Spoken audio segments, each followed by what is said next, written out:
ఓం అజ్ఞానం తిమిరంధస్య జ్ఞానాంజనశలాకయా చక్షురున్మిళితం येन తస్మై శ్రీగురవే నమః. శ్రీచైతన్యమనోభీష్టం స్థాపితం येन భూతలే స్వయం రూపకదా మह्यं దదాతి స్వపదాంతికం. వందేహం శ్రీగురో శ్రీయుతపదకమలం శ్రీగురూన్ వైష్ణవాంచ చ శ్రీరూపం సాగ్రజాతం సహగణ రఘునాథాన్వితం తం సజీవం సాద్వైతం సావధూతం పరిజనసహితం కృష్ణచైతన్యదేవం శ్రీరాధాకృష్ణపాదాన్న సహగణ లలితా శ్రీవిశాఖాన్వితాంశ. నమో ఓం విష్ణుపాదాయ కృష్ణప్రేష్ఠాయ భూతలే శ్రీమతే భక్తివేదాంత స్వామినీతి నామినే. నమస్తే సరస్వతి దేవి గౌరవాణి ప్రచారిణి నిర్విశేష శూన్యవాది పాశ్చాత్య దేశతారిణి. వాంఛాకల్పతరుభ్యశ్చ కృపా సింధుభ్య ఏవ చ పతితానాం పావనేభ్యో వైష్ణవేభ్యో నమో నమః. నమో మహావదాన్యాయ కృష్ణ ప్రేమ ప్రదాయతే కృష్ణాయ కృష్ణ చైతన్య నామ్నే గౌరత్విషే నమః. हे कृष्णा करुणा सिंधो दीनबंधो जगतपते गोपेश गोपिका कांत राधा कांत नमोस्तुते. तप्त कांचन गौरांगी राधे वृंदावनेश्वरी वृषभानुसुते देवी प्रणमामि हरिप्रिये. नीलांचल निवासाय नित्याय परमात्मने बलभद्र सुभद्राय जगन्नाथाय ते नमः. जय श्री कृष्णा चैतन्य प्रभु नित्यानंद श्री अद्वैत गदाधर श्रीवासादि गौर भक्तवृंद. हरे कृष्णा कृष्ण कृष्ण हरे हरे हरे राम राम राम हरे हरे. हरे कृष्णा कृष्ण कृष्ण हरे हरे राम राम हरे हरे. हरे कृष्णा कृष्ण कृष्ण हरे राम राम हरे हरे. एकं शास्त्रं देवकी पुत्रगीतम् एको देवो देवकी पुत्र एव च एको मन्त्रस्य तस्य नामानि यानि कर्मस्येकं तस्य देवस्य सेवा. हरे कृष्णा कृष्ण कृष्ण हरे राम राम हरे हरे. हरे कृष्णा कृष्ण कृष्ण हरे राम राम हरे हरे. हरे कृष्णा कृष्ण कृष्ण हरे राम राम हरे हरे. हरे कृष्णा माता जी. हरे कृष्ण प्रभु जी. हरे कृष्ण माता जी. हरे कृष्ण अनु माता जी. हरे कृष्ण प्रभा माता जी. दंडवत प्रणाम. बावनर माता जी. హరే కృష్ణ ప్రభుజీ, ధన్యవాద ప్రణామ్స్ ప్రభుజీ. బాగున్నాం ప్రభుజీ, మేమంతా కృష్ణుడి దేవల్ల. వెరీ మీరు నైస్. బాగున్నారా ప్రభుజీ? అంతా కృష్ణుడి దయ వల్ల మేము కూడా బాగున్నాం మాతాజీ. మిమ్మల్ని మిస్ అయ్యాము మొన్న అవునా సాటర్డే. ప్రభుజీ? మీరు ప్రభా మాతాజీ ఇద్దరిని మిస్ అయ్యాం. ఆ, అనుకోకుండా బయటకు వెళ్ళాం ప్రభుజీ, అందుకనే రాలేదు ప్రభుజీ. అవునా? ఓకే ఓకే, నో ప్రాబ్లం మాతాజీ. ఓకే మాతాజీ, మనం ఫస్ట్ చాప్టర్ లో హరే కృష్ణ ప్రభుజీ. హరే కృష్ణ ప్రభా మాతాజీ, దండవత్ ప్రణామ్స్. ఎలా ఉన్నారు? ధన్వత్ ప్రణామ్స్ ప్రభుజీ. మేమంతా బాగున్నాం కృష్ణుని దయ వల్ల. మీరు బాగున్నారా ప్రభుజీ? అంతా బాగున్నాం మాతాజీ, కృష్ణుడి దయ వల్ల. Thank you Mataji. Okay Mataji, first చాప్టర్లో 30th శ్లోకం అనుకుంటాను. మనము వీఆర్ బై హార్టింగ్ 30th శ్లోకం వరకు వచ్చాము. మళ్ళీ ఒకసారి 34 గా ప్రభుజీ. 34 30 అనుకుంటున్నాను, 31st అనుకున్నాను. 31st ఫ్రైడే అయిపోయింది ప్రభుజీ. 31st అయిపోయిందా ఫ్రైడే? అవును. నిమిత్తాన్ని చ పశ్యామి విపరీతాన్ని కేశవ నచ శ్రేయోను పశ్యామి హత్వా స్వజనమాహవే అయిపోయింది. సో 32 నాకాంక్షే అది కూడా అయిపోయింది. 33 కూడా ఏషామర్తే కూడా అయిపోయింది. Okay, 34 correct.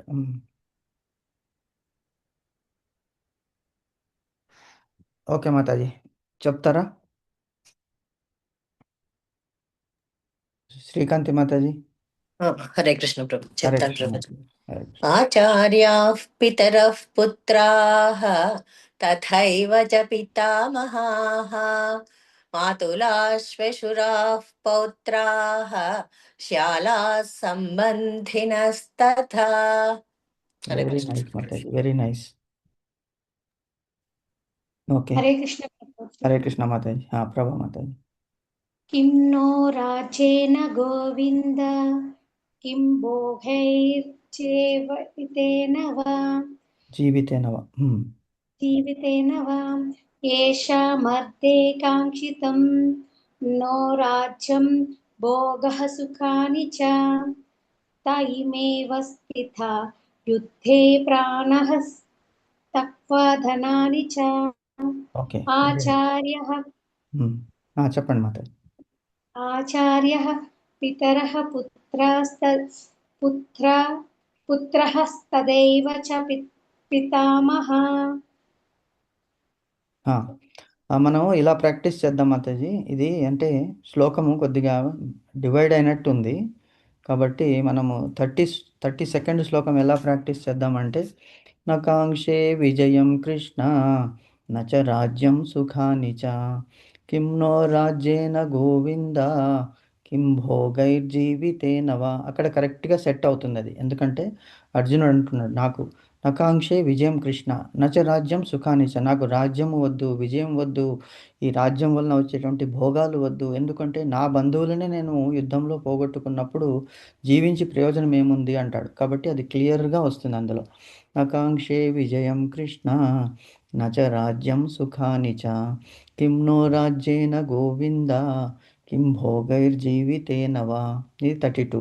33 మీరు కరెక్ట్గానే చెప్పారు. ఏషామర్తే నుంచి ధనానిచ వరకు. 34 కూడా ఒకటి బ్రేక్ అయినట్టుంది, ఒకటే లైన్ వచ్చింది అందులో. సో అది కూడా మనం ఎలాగంటే ఆచార్య పితర పుత్రాన్ తథైవ చ పితామహా మాతులా శ్వశురా పౌత్రా శాలా సంబంధినస్తదా. తర్వాత 35 నెక్స్ట్ వస్తుంది. ఏతాన్న హంతుమిచ్చామి ఘ్నోపి మధుసూదన అపి త్రైలోక్య రాజ్యస్య హేతో కిం ను మహీకృతే. అప్పుడు కరెక్ట్గా సెట్ అవుతుంది. సో అలా ప్రాక్టీస్ చేద్దాం Mataji. Okay Prabhuji. Okay, thank you Mataji. Next ఎవరు? అను మాతాజీ. ప్రభుజీ నేను రేపు చెప్తాను ప్రభుజీ, రేపు రోజు చెప్తారా? కుదరదు ఓకే, నో ప్రభుజీ. ప్రాబ్లం, సారీ నో ప్రభుజీ. Problem, no problem.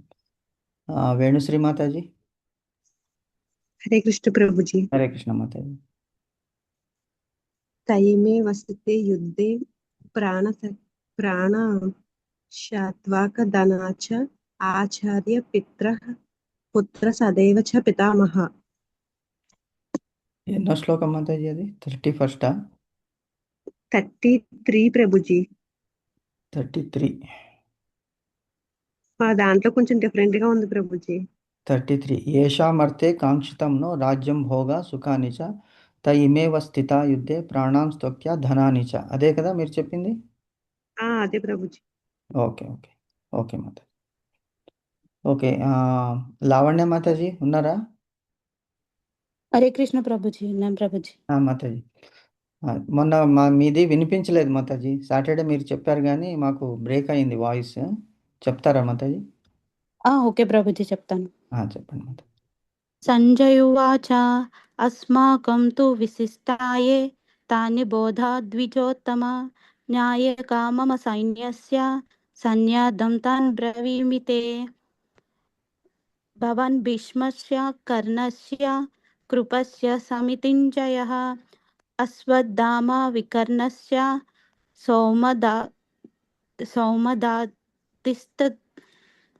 సౌమదాతిస్తదైవచ. Very good Mataji, ఎక్సలెంట్గా పలుకుతున్నారు మీరు. Very nice. Thank you Prabhuji. భవాన్ భీష్మస్య కర్ణస్య కృపస్య సమితింజయః అశ్వత్థామా వికర్ణస్య సౌమదత్తిస్థతైవ చ. కొద్దిగా అక్కడొక్కటి చూసుకోండి, సరిపోతుంది. Very very okay happy for Prabhuji. You Mataji. Very nice. చక్కగా చెప్తున్నారు శ్లోకాలు. చక్కగా పలికితే మనకులో మా ప్రాణశక్తి, భగవంతుని మీద ధ్యానము, కాన్సన్ట్రేషను చాలా చక్కగా ఉంటుంది ఒక్కొక్క వర్డ్. అందుకే భగవద్గీత, అందుకే ప్రపంచంలో ప్రతి ఒక్కళ్ళు కూడా ఇప్పుడు భగవద్గీత చదవాలని ఆకాంక్ష బయలుదేరుతుంది. ఇదొక్కటే భగవద్గీత అనేటువంటిది మొత్తం ప్రపంచంలో 140 లాంగ్వేజెస్లో ట్రాన్స్లేట్ చేయబడింది భగవద్గీత. మీరు ఇమాజిన్ చేయండి. అంటే వీ హ్యావ్ టు ఇమాజిన్. అంటే ఏ గ్రంథమైనా ఇన్ని లాంగ్వేజెస్లో, ఇన్ని దేశాల్లో, ఇన్ని లాంగ్వేజెస్లో ట్రాన్స్లేట్ అయింది అంటే we should be very very grateful. ఎందుకంటే కృష్ణుని యొక్క మహత్వం అటువంటిది. అందులోనూ అది కరెక్ట్గా మనం పలుకుతూ, ప్రొనౌన్స్ చేస్తూ, ఆపి చెప్పినప్పుడు మనలో ఒక ఆ తరంగాలు, మంత్ర తరంగాలు మనలోనే వస్తాయన్నమాట. ఆ శబ్ద తరంగాల వలన సౌండ్ థెరపీ. అందుకే మంత్రము త్రాయతే ఇది మంత్ర అన్నారు. మంత్ర అంటే ఏమిటి? త్ర అంటే త్రాయతే. మూడు ఆది దైవిక్, ఆది భౌతిక్, ఆధ్యాత్మిక్, ఈ 3 తాపాలని కూడా అవి కాపాడుతుంది మనల్ని. ఆ 3 తాపాల నుంచి త్రాయతే ఇది మంత్ర రక్షిస్తుంది అనమాట మనల్ని. కాబట్టి ఈ ఈ భగవద్గీత కూడా ఒక విధమైనటువంటి మంత్రమే. ఏం మంత్రము అంటే మన జీవితానికి ఇది మన ధ్యేయము, ఎటు వెళ్ళాలి అనేటువంటిది తెలుపుతుంది అనమాట. So very very happy for you. Practice చేస్తున్నారు. Let us continue this and pray Krishna that we should get his blessings. Thank you Prabhuji. Okay, very nice Mataji. Okay. మనము థర్డ్ శ్లోకంలో ఉన్నాము. 5th చాప్టర్‌లో థర్డ్ శ్లోకము. జస్ట్ ఒకసారి బ్రీఫ్ చేసుకుందాము. మనం చదివాము, శ్లోకం చదివాము, మీనింగ్స్ చదివాము, భాష్యం కూడా చదివాము. కాకపోతే ఇక్కడ మనం కర్మ సన్యాస యోగం గురించి అర్జునుడు అడుగుతున్నాడు. 5th చాప్టర్ బిగినింగ్‌లో అడిగాడు. 3వ చాప్టర్‌లో అంటే ఇంతకుముందు నువ్వేం చెప్పావు? మనకి కర్మ యోగం గురించి చెప్పావు థర్డ్ చాప్టర్‌లో. తర్వాత 4th చాప్టర్‌లో కర్మ సన్యాస యోగం, జ్ఞాన కర్మ సన్యాసం అంటే ఎక్కువ ప్రాధాన్యత జ్ఞానం గురించి ఇచ్చావు. ఇప్పుడు నాకు కన్ఫ్యూజ్ అయిపోయింది. ఏం చేయాలి? జ్ఞానం అంటే జ్ఞానంతో నేను జ్ఞానం ఆర్జించాలా? లేక కర్మ సన్యాసం చేయాలా అన్న దానికి కృష్ణుడు క్లారిటీ ఇస్తున్నాడు. ఏమిటి? కర్మ యోగము, కర్మ సన్యాసము ఏమిటి డిఫరెన్స్ ఉన్నది అని చెప్తున్నాడనమాట దీంట్లో. So we will see that what is the difference between karma యోగము అండ్ కర్మ సన్యాస యోగము. ఒక నిమిషం షేర్ చేస్తాను మాతాజీ.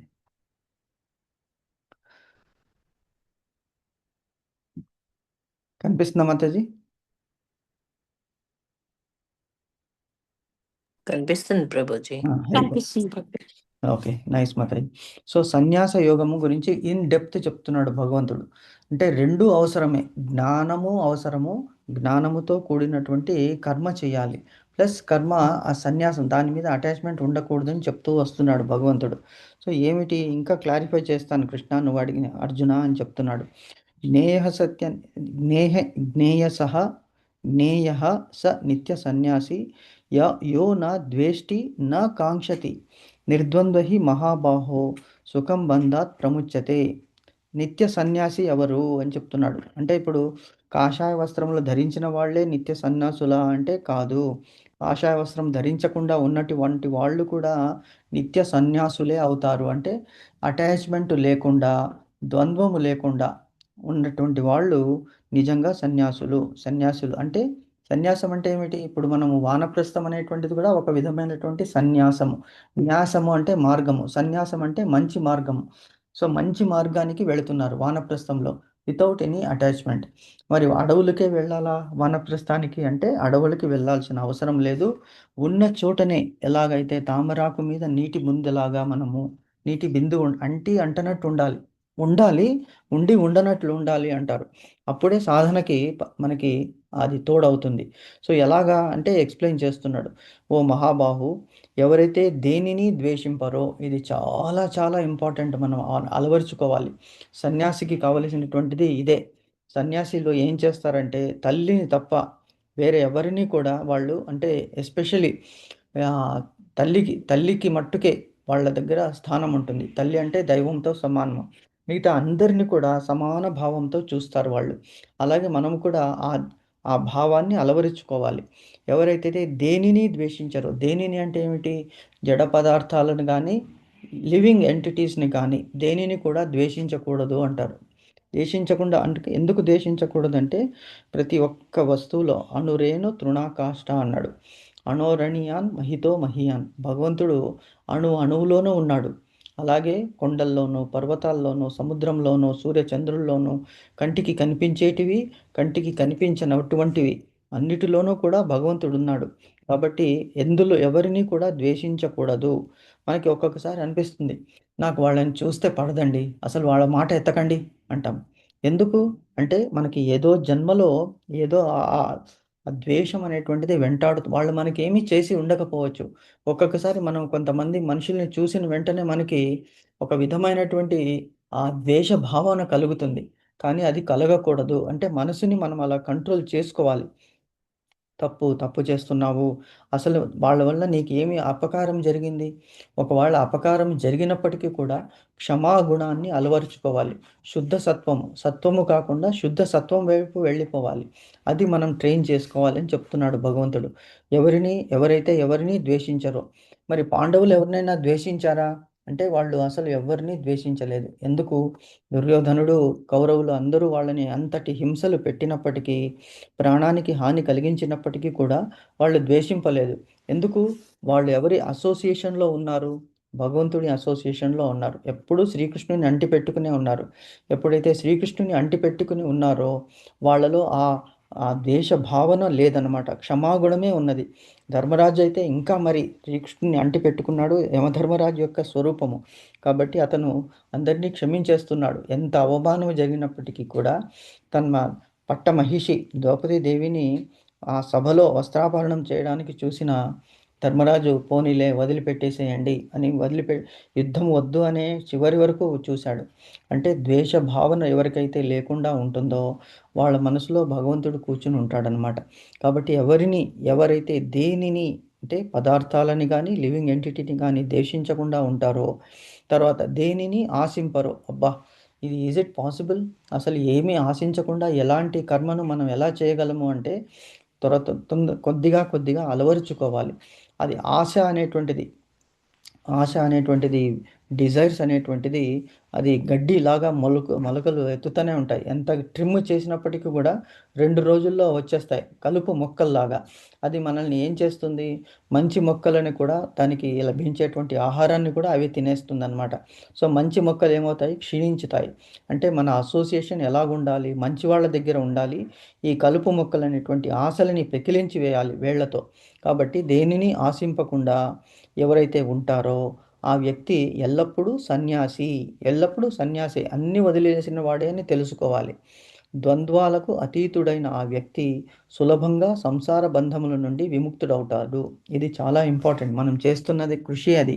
ఇప్పుడు మనకి భగవంతుని ధామానికి వెళ్ళాలి అంటే తప్పనిసరిగా ఈ అనుబంధాలని మనము తగ్గించుకుంటూ ఉండాలి. ఎందుకంటే ఈ జన్మ ఎత్తాము.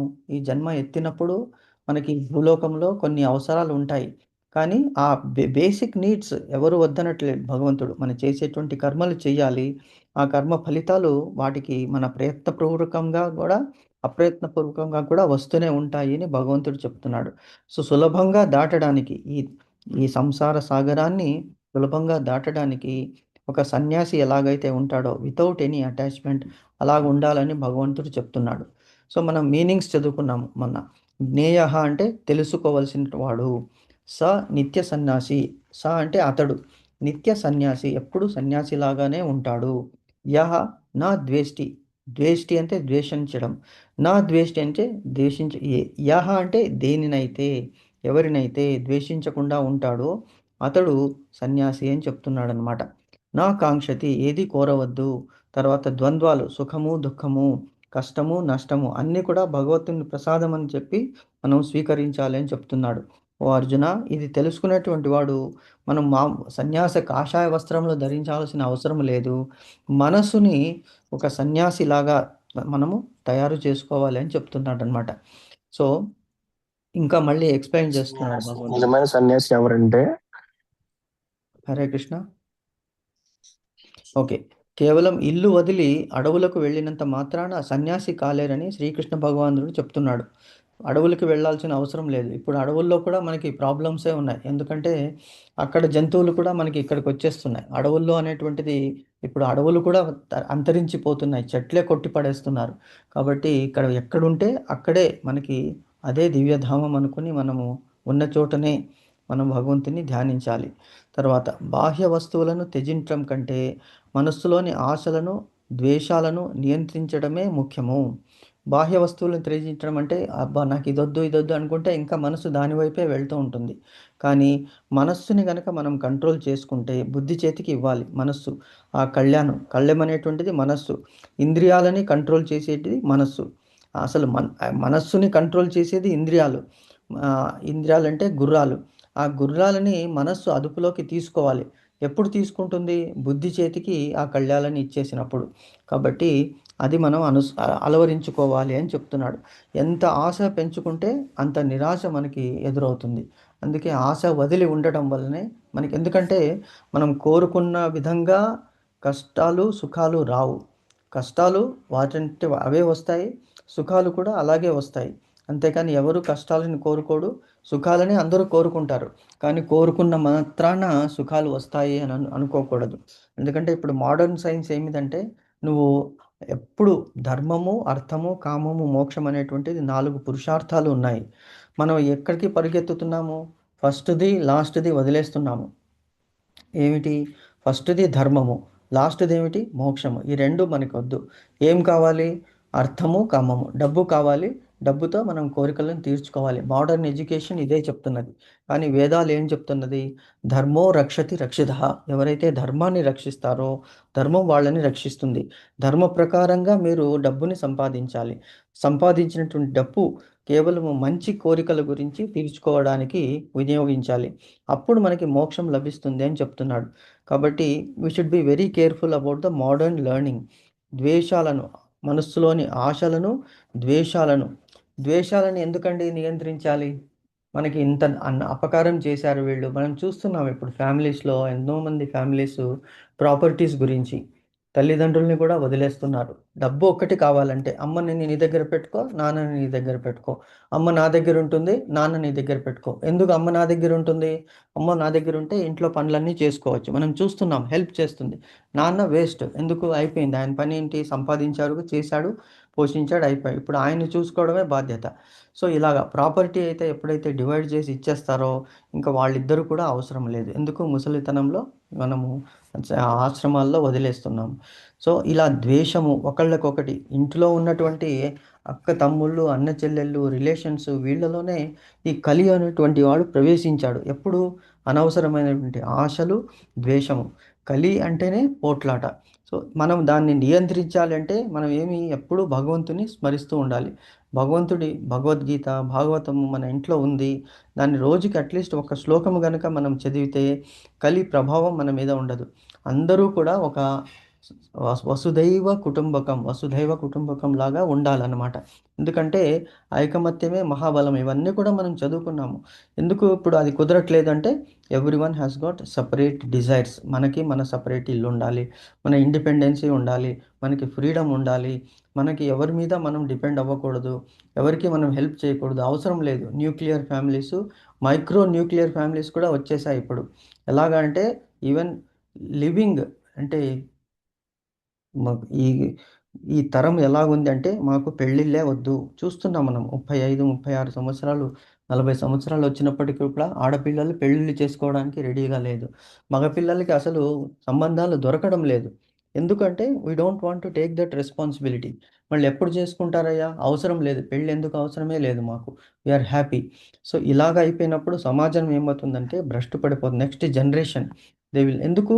Because they have got so much desire. ఇంకా డబ్బు సంపాదించాలి, ఇంకా ఉద్యమంలో పై పదవులు రావాలి, బాగా ఎస్టాబ్లిష్ అయిన తర్వాత అప్పుడు చూద్దాం పెళ్ళి అని. సో సామాజిక వ్యవస్థ అంతా కూడా ఎందుకు చెడిపోతున్నది అంటే బికాస్ మనలో ఇంత విపరీతమైనటువంటి ఆశలు. ఒక ఆశ తీరితే ఇంకొక ఆశ, ఇంకొకటి తీరక ముందే ఇంకొకటి వచ్చేస్తున్నది. కాబట్టి ఈ ఆశలని నియంత్రించుకోవాలి, ద్వేషాలను కంట్రోల్ చేసుకోవాలి. క్షమాగుణము, ఎప్పుడైతే క్షమాగుణం ఉంటుందో అది సత్వగుణం కంటే మించింది, శుద్ధ సత్వగుణం అవుతుందన్నమాట. ఎందుకంటే ద్వేషించడం వల్ల ఏమవుతుందంటే ఒక మహానుభావుడు చెప్పాడు.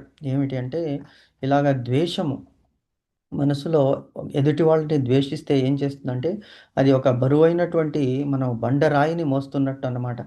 ఎంతవరకు ఎదుటి వాళ్ళని ద్వేషిస్తామో ఆ ద్వేషం వల్ల మన మనస్సు కూడా పాడైపోతుంది. భగవంతుడు అక్కడికి రాడు. ఆ భారాన్ని మనం మోస్తూ ఉన్నాం. సరే, ఆ ద్వేషించిన వల్ల మనకేమన్నా ఉపయోగం ఉన్నదంటే ఏమీ లేదు. మనల్ని మనమే బాధ పెట్టుకుంటున్నాము. కాబట్టి ఆ ద్వేషం అనేటువంటి బండరాయిని పక్కన పడేస్తే మనసు తేలికవుతుంది. క్షమాగుణం, ఫర్గెట్ అండ్ ఫర్గివ్. అదే భగవంతుడు ఇక్కడ మళ్ళీ మళ్ళీ మళ్ళీ మళ్ళీ చెప్తున్నాడు. ఎందుకంటే మన గురించి యాజ్ ఇట్ ఈస్ పాండవులకి వేరే వాళ్ళ మీద ద్వేషం లేదు. ఈ బోధలన్నీ కూడా మన గురించి అన్నమాట. ఆశలను, ద్వేషాలను నియంత్రించడము, కంట్రోల్ చేసుకోవడము ఇంపార్టెంట్ అంటున్నాడు.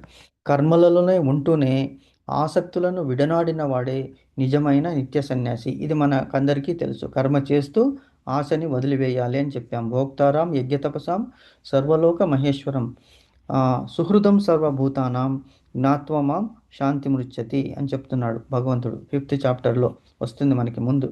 2nd చాప్టర్లో చెప్పాడు, కర్మణ్యే వాధికారస్తే మా ఫలేషు కదాచన మా కర్మ ఫలహేతుర్భోర్ మాతే సంగోస్త్వ కర్మణి. ఈ 2 ఇంపార్టెంట్ శ్లోకాస్ మనం గుర్తుపెట్టుకోవాలి. సో నిత్య సన్యాసి ఎవరు అంటే ద్వంద్వాలని, తర్వాత ఆశలని, ద్వేషాలని లేనివాడు నిత్యంగా అతడు సన్యాసిలోనే వస్తాడు. అరణ్యాలకి వెళ్ళాల్సిన అవసరం లేదు. వానప్రస్థము కానీ సన్యాసాశ్రమం కానీ స్వీకరించాల్సిన అవసరం లేదు. గృహస్థాశ్రమంలోనే ఈ 2 ఆశ్రమాలని కూడా మనము పాటించవచ్చు అనేటువంటిది ఇవన్నీ కూడా మనకి అప్లికబుల్ అవుతుంది. ఎందుకంటే మనం అందరూ కూడా నిత్యమైనటువంటి గృహస్థాశ్రమంలో ఉన్నామన్నమాట. సో నా ద్వేష్టి నా కాంక్షతి ఇంతకుముందే డిస్కస్ చేశాము. తనకు అప్రియమైనది ఎదురైనప్పుడు లేదా ఇబ్బంది కలిగినప్పుడు ఎవరిపైన ఏ పరిస్థితి అయినా ద్వేషభావం పెంచుకోకపోవడం. ఎందుకండి ఇలాగా మనకి అప్రియ పరిస్థితులు అప్పుడప్పుడు ఎదురవుతూనే ఉంటాయి. ఎన్నో టైమ్స్లో మనకి ఎదురవుతూనే ఉంటాయి. సో మనం చిన్నప్పుడు చూసాము. ఎందుకు ఏదైనా మనము వెయిట్ చేస్తున్నప్పుడు మనం రిజల్ట్స్ హై ఎక్స్పెక్టేషన్ చేసుకుంటాము. కానీ మనకి తెలుసు మనం అంతగా చదువుకోలేదు. సో మనం ఎంత చదివి ఎంత రాస్తే అంతే వస్తుంది మనకి మార్క్స్. అలాగే జీవితంలో కూడా మనకి ఏమి ఇంతకు ముందు జన్మల్లో చేశామో ఆ కర్మ ఫలితాలు మనకు వస్తుంది. కాబట్టి మనకి అది తెలీదు. అనవసరంగా మనము ఎక్స్పెక్టేషన్స్ ఎక్కువ చేసుకుంటే అప్పుడు ఏమవుతుందంటే డిస్సాటిస్ఫాక్షన్ మనకు ఉంటుంది. అలాగే ద్వేషభావం పెంచుకోకపోవడము, తర్వాత దేన్ని ఆశించకుండా ఉండడం అనేటువంటిది ఇంపార్టెంట్ పాయింట్స్. ఇవన్నీ మనకి సైకాలజీ చెప్తున్నాడు భగవంతుడు. అన్నీ ఇప్పుడు మనకి మోటివేషనల్ స్పీకర్స్ అందరూ కూడా కొన్ని వేలు తీసుకుని ఇదే చెప్తారనమాట. దేన్ని ఆశించొద్దు, కామ్గా ఉండండి, మెడిటేషన్ చేయండి. మీకు ఎందుకు అంత స్ట్రెస్ ఎందుకు వస్తున్నది? బికాస్ రోజు ఈ డెడ్లైన్స్ మీట్ అయిపోవాలి, ఈ టార్గెట్స్ మీట్ అయిపోవాలి. తర్వాత మనకి ఇంత మంచి రేటింగ్ రావాలి, దీనివల్ల పే పెరుగుతుంది, బోనస్ పెరుగుతుంది, మనం ఇంకా బాగా జీవించవచ్చు, ఇంకా మంచివి కొనుక్కోవచ్చు. అసలు అవన్నీ లేకుండా మన కర్తవ్యం మనం చేసుకుంటూ వెళ్తే ఆటోమేటిక్గా మన టైంకి మనకి లభించాల్సింది వచ్చేస్తుంది అని చెప్తున్నాడు భగవంతుడు. నా కాంక్షతి భవిష్యత్తుపై. అందుకే అన్నాడు ఇప్పుడు ఎక్కడున్నాము? వర్తమానంలో ఉన్నాము. వర్తమానం అంటే ప్రజెంట్, PRESENT. ప్రజెంట్ అనేటువంటిది మనకి ఒక గిఫ్ట్ అన్నమాట. మనకి ఏం ప్రెజెంట్ ఇచ్చారు? పెళ్ళిలో చూస్తుంటాం, ఏం ప్రెజెంటేషన్ తీసుకెళ్ళాలి, ఏం గిఫ్ట్ తీసుకెళ్ళాలి అని అడుగుతుంటాం అనమాట. సో ఇప్పుడు భగవంతుడు మనం అడగకుండానే ఈ వర్తమానాన్ని ఇచ్చాడు. అంటే ఇప్పుడు నువ్వు ఈ మూమెంట్లో జీవించు. ఈ మూమెంట్ మళ్ళీ రాదు. ఈ నిమిషము పోయిందనుకోండి, మళ్ళీ ఈ నిమిషాన్ని మనం తెచ్చుకోలేము. కాబట్టి ప్రజెంట్ అంటే వర్తమానము, that is a gift. Past అనేది అయిపోయింది, అది భూతకాలము గడిచిపోయింది. నిన్నటి భూతకాలము ఇవాళటి అంటే ఇవాళటికి భూతకాలం అయింది. ఇవాళది ఏమవుతుంది రేపటికి? అది భూతకాలం అంటే గడిచిపోయింది. ఎల్లుండి రేపు ఏమవుతుంది? దట్ ఈస్ ఫ్యూచర్ మనకి తెలీదు ఎలా ఉందని. సో ఫ్యూచర్ గురించి ఆలోచిస్తూ ప్రజెంట్ అనేటువంటిది మనము కోల్పోతున్నాం. ఎందుకంటే ఇప్పుడు వీఆర్ నాట్ లివింగ్. అంటే ఒకవేళ రేపు మనం నిన్న గురించి ఏం చేశాము, అనవసరంగా ఈరోజు గురించి ఆలోచించాము అంటే అలాగా ఎక్స్పెక్టేషన్స్ ఎప్పుడైతే ఫుల్ఫిల్ కాదో, ఫ్యూచర్ గురించి ఎక్కువ ఆలోచనలు పెట్టుకొని, భవిష్యత్తు గురించి అంటున్నాడు భగవంతుడు, ఎక్కువ ఆలోచనలు పెట్టుకుంటే అది తీరవచ్చు, తీరకపోవచ్చు. కానీ ఏం చేస్తున్నావు? ఈ ప్రజెంట్ మూమెంట్ని నువ్వు కోల్పోతున్నావు కదా, అది మళ్ళీ రాదు.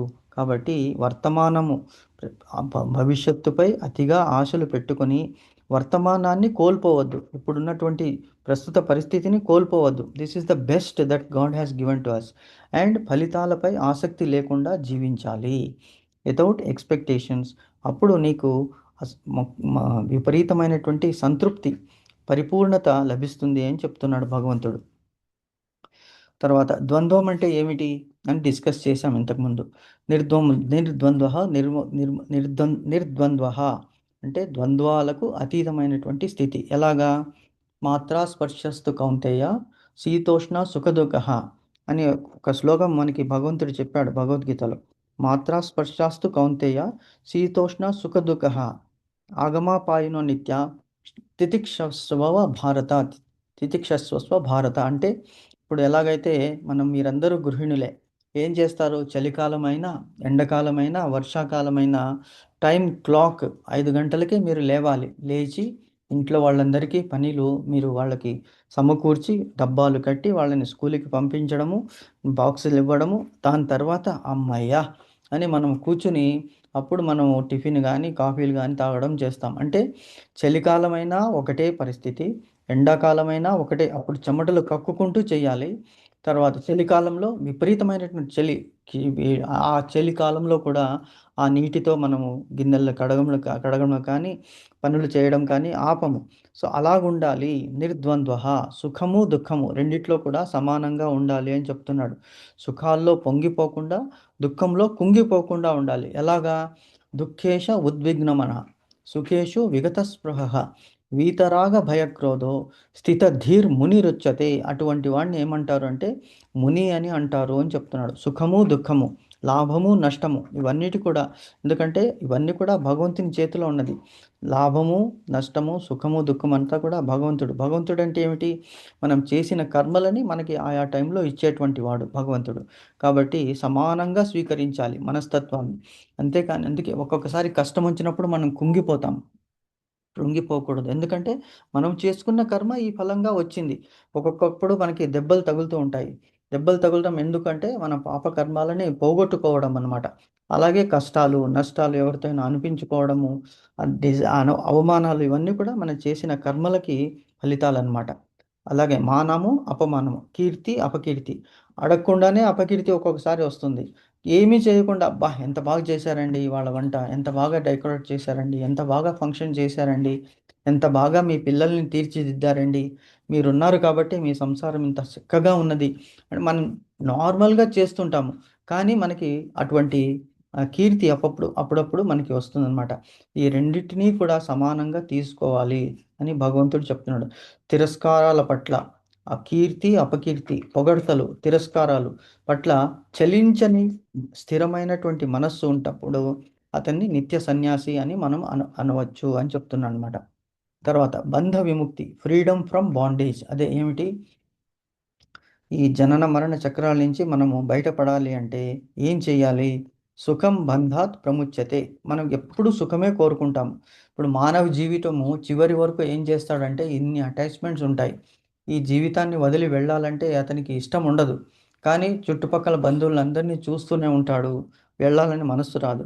కానీ అటాచ్మెంట్ లేనప్పుడు ఏమవుతుందంటే ఈజీగా మనము దాటవచ్చు. ఎప్పుడైతే మానవుడు అదే వీతరాగ భయక్రోధాన్ని డిస్కస్ చేశాం కదా! వీతరాగ భయక్రోధ అవి రెండు రాగాలని, భయాలని, క్రోధాలని, అటాచ్మెంట్స్‌ని ఎప్పుడైతే విడిచిపెడతామో అప్పుడు సులభంగా ఈ బంధాల నుంచి మనం విడిపడతాము అని చెప్తున్నాడు భగవంతుడు. ఇవన్నీ సన్యాసి యొక్క గుణాలు అంటున్నాడనమాట. తర్వాత ఇంకా ఫైనల్లీ ఏం చెప్తున్నాడు భగవంతుడంటే ఈ శ్లోకంలో మోక్షం పొందడానికి ఏం చేయాలి అంటే బాహ్య అంటే బాహ్య ప్రపంచాన్ని తిరస్కరించాలా? అందరినీ వదిలివేయాలా? లేదు. అవి అవసరం లేదు. నీ మనస్సుని అలాగా కంట్రోల్ చేసుకోవాలి. ఎలాగా? అంటే తామరాకు మీద నీటి బిందువులాగా అంటనట్లుగా ఉండాలి. కర్తవ్య నిర్వహణ చేస్తూనే ఆసక్తులని నియంత్రించుకోవాలి.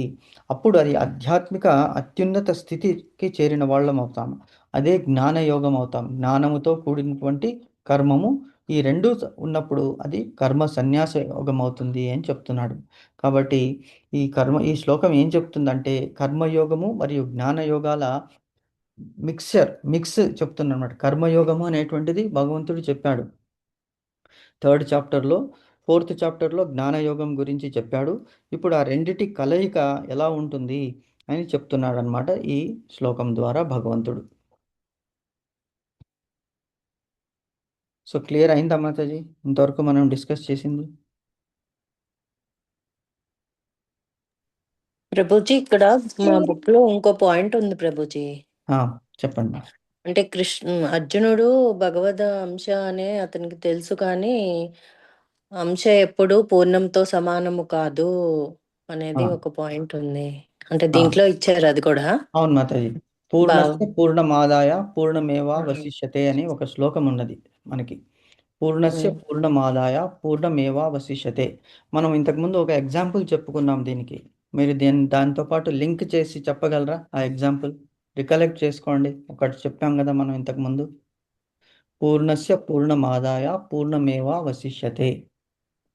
ఎగ్జాంపుల్ దేంతో చెప్పొచ్చు? మీరు చెప్పిందే, అడిగిన క్వశ్చనే, కరెక్ట్ పాయింట్ తీశారు. అంటే దీని మీనింగ్ అంటే ఇప్పుడు ఎప్పుడు భగవంతునితో సమానం ఎవరూ లేరు అనే మీనింగ్ వస్తుంది కదా ప్రభుజీ. అవ్యక్తుడు భగవంతుడు. అవును మాతాజీ. భగవంతుని నుంచే అంటే శ్రీకృష్ణుడు ఏం చేశాడు? పరిపూర్ణుడు. తనలో నుంచి అంశాలు అంటే బ్రహ్మ విష్ణు మహేశ్వరుని సృష్టించాడు. మరి శ్రీకృష్ణునిలో ఏమైనా తక్కువైందా? లేదు ప్రభుజీ. It remains as it is. So um, అదే చెప్తున్నాడు ఇక్కడ. మనము భగవంతునిలో మనం ఏమంటున్నాము? Atma is part and parcel of Paramatma అంటున్నాం. పరమాత్మని యొక్క ఒక అంశ కదా ఆత్మ. పరమాత్మలో అవును ఏమేమి ప్రభుజీ. గుణాలు ఉన్నాయి? షడ్గుణైశ్వర్య సంపన్నుడు భగవంతుడు. ఏమిటి? కీర్తి, సౌందర్యము, ధనము, బలము, విపరీతమైనటువంటి సంపద, తర్వాత కీర్తి, తర్వాత వైరాగ్యము. ఇవన్నీ కూడా భగవంతునిలో ఉన్నాయి. అవన్నీ కూడా అంశరూపంగా మన దగ్గర ఉన్నాయి. ఇప్పుడు సముద్రం ఉన్నది. సముద్రము, సముద్రపు నీటి బొట్టు, రెండిట్లోనూ ఒకే క్వాలిటీ ఉంటుంది కదా. హరిబోల్. ప్రభుజీ ఇదే సముద్రపు ఎగ్జాంపుల్ చెప్పుకున్నట్టున్నాం కదా ప్రభుజీ మనం. ఏంటి మాతాజీ? అంటే ఈ సముద్రము దీని ఎగ్జాంపులే చెప్పుకున్నట్టున్నాం కదా ఇదే ఒకసారి. ఎగ్జాంపుల్ చెప్పాము. అవును సముద్రంలో ప్రభుజీ. నుంచి ఒక నీటి బొట్టు తీస్తే సముద్రంకి ఏమైనా తక్కువ అవుతుందా? అవదు. అవ్వదు. అలాగే భగవంతునిలోంచి మనం వచ్చినప్పటికీ కూడా భగవంతునిలో పూర్ణంగానే ఉంటాడు. కాకపోతే క్వాంటిటీ, భగవంతులో ఉన్నటువంటి క్వాంటిటీ అంటే అన్లిమిటెడ్. భగవంతుని దగ్గర ఉన్నవి అన్లిమిటెడ్ అన్నమాట. మనలో ఉన్నది లిమిటెడ్. కాబట్టి లిమిటెడ్ అన్లిమిటెడ్కి డిఫరెన్స్ ఉన్నది. అన్లిమిటెడ్ అంటే మీరు ఎంత ఇచ్చినా కూడా అది వస్తూనే ఉంటుంది. ఎలాగైతే మనము ఒక బావిలో నీళ్లు తోడుతూనే ఉంటాము. నీళ్లు తోడుతూ ఉన్నప్పటికీ కూడా ఆ నీళ్లు వస్తూనే ఉంటాయి. అంటే ఆ లెవెల్ తగ్గదు. కొద్దిగా ఒక 20 బకెట్లు తీసాము నీళ్లు, మళ్ళీ ఆ 20 బకెట్లు ఫుల్ఫిల్ అయిపోతుంది. అలాగే భగవంతునిలో కూడా అసలు ఆ తగ్గడం అనేటువంటి క్వశ్చనే లేదు అంటున్నాడు. అంటే మనము భగవంతునితో కంపేర్ చేసుకోకూడదు. ఏ విధంగా కంపేర్ చేసుకోవాలి? భగవంతులో ఉన్నటువంటి గుణాలన్నీ మన దగ్గర ఉన్నాయి. ఎందుకంటే atma is part and parcel of Paramatma. కాకపోతే ఆ quantity wise, quantum wise we have very limited potency. భగవంతులో ఉన్నటువంటి పొటెన్సీ అన్లిమిటెడ్ అనేటువంటిది తెలుసుకోవాలన్నమాట. అంటే ఇక్కడ అసలు మనల్ని వదిలేస్తే భగవంతుని అంశతో జన్మించిన వాళ్ళు కూడా ఎప్పుడూ భగవంతుని తో సమానం కాలేరు అని కదా ప్రభుజీ. అంటే ఇంకా మనం మానవులం. రెండు ఉన్నాయి మాతాజీ, ఇక్కడ రెండు ఉన్నాయి. ప్రాంశ స్వాంశ అనే రెండు ఉంటాయి. భగవంతునివి రెండు విధాలుగా ఎక్స్పాండ్ అవుతాడు భగవంతుడు. ఒకటి ఓకే స్వ అంశ. స్వ అంటే స్వయం, స్వయంగా ఉంటాడు. ఎలాగా? శ్రీరామచంద్రుడు, శ్రీకృష్ణుడు, తర్వాత నరసింహుడు, వామనుడు, ఈ దశావతారాలన్నీ కూడా వచ్చాయి కదా. అందులో భగవంతుడిలో ఎంత పొటెన్సీ ఉందో సేమ్ పొటెన్సీ అది ఓకే ఇప్పుడు ఓకే. మనకి ఆది వరాహము, శ్వేత వరాహము ఇవన్నీ కూడా ఆ అంశాలు భగవంతునితో సమానం. భగవంతునితో సమానము. మిగతావన్నీ కొన్ని